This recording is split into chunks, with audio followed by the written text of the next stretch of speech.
një muaj përpara zgjedhjeve, qeveria greke, dhe kur them qeveria greke, pra Ministria për Detin, nxori një hartë, publikoi një hartë detare dhe në atë hartën detare publikoi kufirin e ri detar të Greqisë.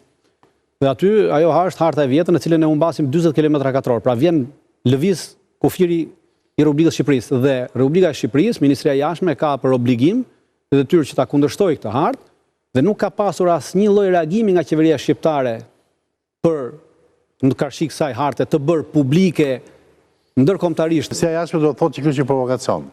Ministria e Jashtme e ka për detyrë në të tilla raste përcakton protokolli që duhet të thrasë ambasadorin dhe të bëjë not proces, ata e tërheqin hartën. Pra kështu ka ndodhur edhe më përpara.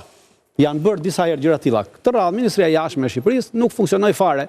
Dhe tashmë ti mendon që kjo është një neglizhencë apo është një gjë? Jo, nuk është një neglizhencë, sepse po të ishte neglizhencë do ishte bërë për arsye se mediat buçitën, dolën specialistë të detit dhe folën qartësisht dhe gjërësisht për këtë gjë, dhe qeveria shqiptare, as kryeministria, as Ministria e Jashtme nuk ndërmorën asnjë hap, asnjë reagim as publik. Nuk vjen për të krijuar libin që është për të krijuar këtë idenë se tashmë këta kanë konflikt me njëri tjetrin dhe ky që kemi neve është burri më i mirë që na ka qelluar neve në këto 30 vitet e fundit ose në këto 70 vitet e fundit, që kemi dhe ky do na shpëtoj Shqipërinë karshi Greqisë. Ndërkohë që gjithë puna që po bën, pra mos reagimi është shërbim që i bën Greqisë. Okej, kjo është replika jote me atë që tha Kisavi. Po më ka marrë. Enida, ka fuqi ligjore, po ti më të qëndrojmë.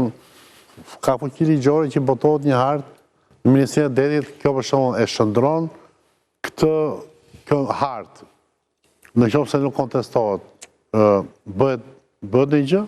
Jo, ligjërisht nuk ka asnjë lloj vlere, asnjë lloj fuqie nga ana ligjore. Problemin e ka në aspektin atyre që janë interpretimet pastaj të mëpasshme që lidhen me raportet diplomatike, sepse edhe çështja e detit, përveç pjesës teknike që hyn njësër marrëveshjes ndërkombëtare, traktatesh etj.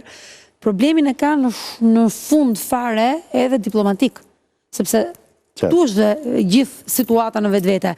Është provokative padyshim, e hedhur dhe në një moment që Shqipëria se ka mendjen.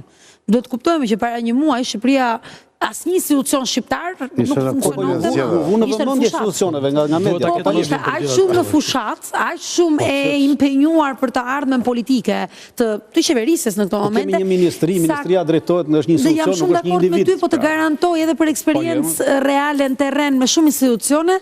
Në këtë muaj patëm një anihilizëm total për sa i përket pjesës. Dakord ministri se ishte në fushat, po ka zëvendës ministra, ka drejtor drejtorisë merr me këtë punë.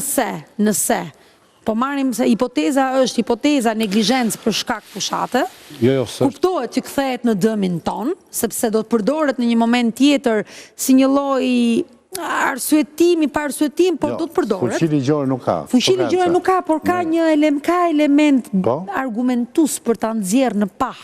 Pra që ne e kemi nxjerrë, kjo është një gjë e konsoliduar, ka një element mediatik, ka një edhe Turqia ka nxjerrë disa harta, po nuk se ka marrë njëri parasysh. Jo, ka nxjerrë harta, po ama sa herë ka nxjerrë hartat, Greqia ka thirrur ambasadorët ata kanë tërhequr. Reagimi mund të krijojë një ngërç për sa i përket elementit interpretues. Pastaj tjetër punë se si e merr kush do ta vlerësoj.